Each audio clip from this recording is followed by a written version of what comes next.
Alright, so I'm a little late with this one. This is going to be a 2-week review with the Nuu G3.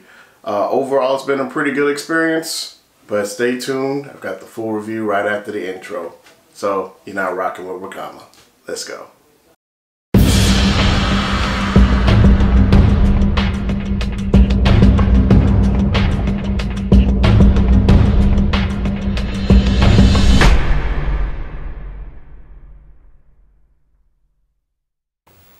So I've actually had the better of about 2 weeks to use this device, and I actually use this device just like I would use any of my other flagships or so, and I must say this phone actually holds up pretty well. My review is mostly going to be positive, but there are some things that this phone needs to work on, and until there's a software update, I think some things will be fixed. So let's go ahead and talk about some of the things here. So overall, first thing I want to talk about is the actual display. Well, not the display. I'm going to talk about the build quality first. So looking at this build quality, this phone is amazing. Like, they didn't skimp on any measures of the actual build quality here. And I would do this. I would actually put this phone build quality up against build qualities like the Samsung Galaxy S8 Plus, the iPhone 10, and also even the HTC U11. So the U11 is actually probably going to be the closest one, of course, because of the color. But if you look closely, the U11 is a little bit more vibrant, I would say. The new Mobile G3 is kind of like a darker tone. I guess you would call it a deep ocean, is what they're calling the new Galaxy S9. They're kind of calling it like a deep ocean blue color. But either way, when you look at these, like let's say if they were all to be in the same store, you would think this device, just based on looks alone, would be somewhere priced in the same range as these, and that is not the case. So really good job with the build quality. Also, let's talk about some of the hardware features here. You've got the fingerprint sensor, you've got the 2 dual cameras. One is a 12, the other one is a 5. And then you also have a 13 megapixel, I'm sorry, one was a 13 megapixel camera, and this one's a 5, and then you also have another 13 on the front. And so with that pretty much talks about the build quality a little bit, except you do have more things here. You've got the USB-C on the bottom, you've got your speaker. Really, it's like one speaker, and then somehow that's a mic, but you can still kind of hear, if you muffle up one speaker, you can still hear some audio coming out through the other holes. And you have your SIM tray at the top here, which they have, for whatever reason, they have like one really deep socket hole in here, so you really need to actually use the actual SIM ejection tool that came with it. If you don't, like if you happen to lose yours, like I lost mine, I had to actually use an actual pin, like one of those little sewing pins or whatever, and I had to actually use that to eject mine. But other than that, the build quality is fantastic on this device, I will say. So moving on to the next thing I want to talk about here is the display. So right now, as I'm booting it up and all of this here, the display is actually really good. It's a 720p display. You're not going to get your 1080. You're not going to get your 2K. This is a budget phone, first and foremost. So with this display, I don't really have any gripes, but you know, you do have your 18:9 aspect ratio. So that's what all the new boys are doing in town here. You got your Samsung is doing it. You know, the iPhone, they're doing it too. And the only ones, of course, HTC didn't do it on this phone, but we'll see what it looks like this year with the U12 that they're coming out with. So with that, this particular device, the display, like when you look at it, and I've actually gone ahead and shrunken down the icons that when you first get the phone, you have a choice. They have like, they're all blown up, they're all big. So I went ahead and went to the settings menu and I shrunk down the size so I can get more icons on the screen. And yes, I know this is a mess, but this is how I'm rolling with it right now. So But yeah, the display is fine. Like I think the colors are very vivid. They're very vivid, and I don't have any issues with the color palette they chose. It's bright, it's vivid, and it's not dull or anything. So I don't know how accurate it is, but it actually looks good. So that's bottom line what I like to see in a display. Moving on from the display, let's talk about the actual performance here. So the performance of this phone from day one, it was really smooth, but I have noticed there are some hiccups here and there, and sometimes some things just do not work properly. Like for instance, let me go ahead and try to, and this might make a liar out of me since I had rebooted the phone, so this might fix the issue, but every time I try to launch the camera, I'm gonna do the shortcut camera launch. Let's see if it works. And it usually kind of blanks out. Actually, it's working now. But from time to time, it just keeps doing that. Like when I double click on it, it won't even launch properly. I mean, it'll just load a black screen and it would fail. But I don't know, maybe because it could have just been because I need to reboot the phone, but it's working now. But I have had that issue where the camera would not launch using that shortcut. I'd have to keep going to the actual camera app on the home screen for it to work. But it seems to be working now. It could be making a liar out of me. It could be my phone needed to be rebooted, whatever. But it was repeatedly failing on me when I was using it. But other than that, I do love some of the software features in this, because I do find this when I go back to using other phones, I do find myself trying to do the 3-swipe finger gesture to take a screenshot, and I love that feature. I wish more phones had that, or at least a quick way to do screenshots like that. That's like probably the #1 thing I do use was that. I don't use the 2-finger. I do use this to try to change the volume sometimes, the 2-finger joint. That works fine, but those are the gestures that I kind of use the most out of this phone. Other than that, I mean, storage, I've had plenty of storage. You have 64 gigs of storage on this device. So you know, as a budget user, I would think that's just enough for you to be able to use all the apps, take all the pictures that you want to take. And if you happen to listen to music and stuff, or so, you do have a micro SD card support, I believe up to 128 gigs. So if you have any music or anything like that you want to listen to, you can certainly use that to get extra space. But yeah, I've used this primarily as my daily driver for the last 2 weeks, just doing things that I'd like to do. I go to the gym, I'd be on Spotify. Streaming music was no problem. But I will say this, when I was setting up my Bluetooth devices, because I have my smartwatch, I've got my LG Watch Sport already synced with this, and I also have my Bose QC3500, or was it QC35-2 headset, and it took a while to pair those. For whatever reason, I had to keep rebooting the phone for it to work, and once I finally got it, it worked. I didn't have any issues going forward. But I don't know what it is. That's another quirk I had with the software, is Bluetooth. For whatever reason, it wants to disable Bluetooth. Like, I don't know, after a period of time, it'll just shut off. And then sometimes with smartwatch, it'll be trying to search for it. But yeah, I don't know what it is. I think the way that they have their software optimized is maybe to conserve battery life. But honestly, if I want to have something on, just leave it on. And I think they also disable, I haven't seen it disable Wi-Fi, but it just seems to be really affecting Bluetooth. I don't know why. It's something they did in their software. But other than that, software-wise, I have had some quirks where Facebook, the Facebook Messenger, because I don't use the actual Facebook app because it's been reported to be draining Android devices. So I just use the browser for Facebook. But for the Messenger, I actually just go ahead and use, you know, the actual Facebook Messenger app. And I have noticed like some stutters. When I open it, it's just like it opens really, really slow. And it doesn't really do that on my other phones, but it does.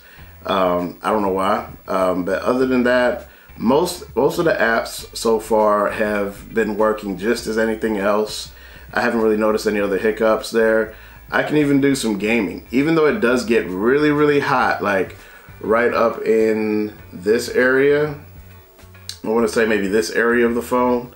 Like it gets really hot, and actually I'm sorry, it's this area, that side here. So it does get really hot while you're gaming, and I don't, you know what, it's okay. It hasn't really slowed down, but maybe I might push it a little further just to see if it does throttle at a certain point. But overall, I've still been able to play games. I've been able to play games like Injustice 2 on this thing, and that really does throw it up there. But I would say the graphics on Injustice 2 don't look as good as some other phones, and the animation isn't as fluid. I do see some drop frames in Injustice 2. It just doesn't seem to play as smooth, but it is playable, and honestly, it does the job. It handles the job there. So moving on, let's talk about the battery life. Battery life on this thing will get you through a day. It will get you there, but just don't expect much more than that. I've gotten, at best, and this is only ever got this one time, I got like barely over 5 hours screen on time. I got like 5 hours in like 2 minutes or so. And I have no idea how I did that, but typically on a day-to-day basis, I'm getting about 4. Maybe 4 hours, and maybe close to about 4.5. But I'm getting about 4 hours screen on time with that. At first, I was gonna say that's not good, but on my actual daily driver right now, my Pixel, I'm back on my Pixel XL 2, and I'm getting like 4 hours on that thing. So, honestly, if this battery life can keep up with that, then that's honestly not a bad deal. You know, for 200 bucks, this is what you're getting. You're pretty much getting a complete package with this phone. I also had a little mini conversation in my comments feed on my last video for this, and one person admitted, he said he had some issues with Netflix. Well, actually streaming video. So multimedia, as far as how multimedia goes, I haven't seen any issues with YouTube. YouTube looks fine in 720p, even 720 60 frames per second looks pretty good on this phone. But when it comes to like Netflix, I would say Netflix does look a little grainy. I don't know why. I think that could just be one of the issues that affected the OnePlus 5T, where they had some issues where it was like a codec or a plugin that was missing. But ultimately, it still plays. You can still do Netflix there. I didn't really have any buffering issues or anything like that. But ultimately, yeah, that's the only issue I've had with multimedia, is that with Netflix, there's some grain, and it's noticeable when you're trying to watch Netflix. We talked about the build quality, we talked about the display, we talked about a little bit about the performance here. Also, we talked about the battery. So the audio quality here, the audio quality on this, I noticed it the first time I turned it on, is like it's a little hollow. You know, it's kind of like you're talking in a hallway or so. Like you hear like you're listening to something on YouTube or so. But it is loud. It's loud enough. You're not going to have any issues there with the actual loudness factor of the speaker. But you have that one little speaker there, and every time you turn it this way, you're going to keep muffling the sound. But other than that, man, this phone is solid. So now the last thing I want to talk about is actually the cameras. So with the cameras on this phone, I would say the front-facing, I've got a lot to talk about with that front-facing camera. That front-facing camera is kind of on the weak side. I'd say the color reproduction is not where it needs to be. You have to really work with it and fidget with it to get the color correction right. You actually do have a front-facing flashlight on this camera, and with that, I would prefer not to use that because it throws the color way off. So I typically prefer to just go ahead and use the camera in broad daylight or wherever I have good lighting to take a picture. But the selfies look okay. They're usable, it's passable, but it's not, don't expect the world from it. It's not going to compare to the flagships out there.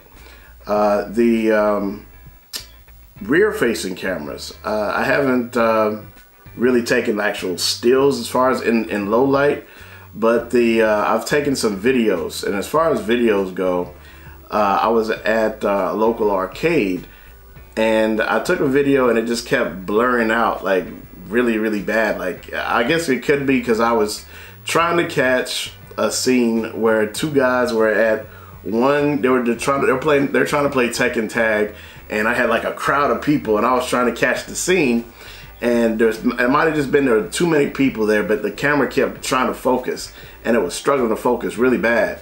And so, but then I went ahead and tested it again because I was curious. I was like, okay, is the camera this bad, or could I have just been trying to find one? Was it really trying to find a specific subject? So I went in and actually tried it again where there were less people, and it seemed to perform really well, at least much better than that, the focusing aspect of it. And I would say the low light actually looks pretty good in a dim lit place like that arcade I was at. Honestly, I'm not too disappointed in the actual rear facing camera for video recording. But as far as taking stills and things like that, I'm going to show you the first picture that I took. This was at a local pizza buffet in town, and I think the dynamic range on this picture looked really good. You could see the textures look really nice. It looked really crisp. It was really sharp. The contrast looked okay. And honestly, that was pretty impressive to me because I wasn't expecting to get at least that quality out of this. But I will, I'm probably going to go ahead and do another video on just the camera, just to see, you know, a little bit more with low light, and just so you can kind of get a feel for what this camera can do. But honestly, the camera, I would say overall, like when you compare the front and the back together, I'm going to say it's probably right in the middle. I wouldn't say it was a good, you know, necessarily good quality camera, but at the same time it's not terrible. So I would say it's kind of right there in the middle, because you got pictures that you can use on social media, you have video quality that you can use. It supports 1080p, it also supports 4K. So I would say the camera itself is definitely usable.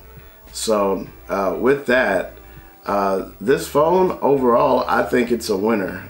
There are some software bugs they need to fix, but with this phone, for 200 bucks, I don't think you can beat this.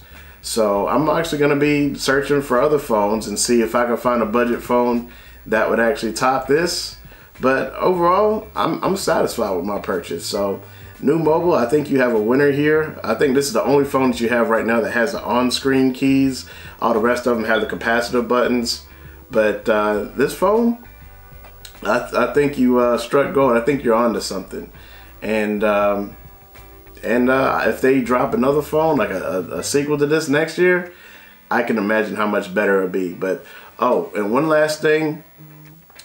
The face unlock with this is not the best.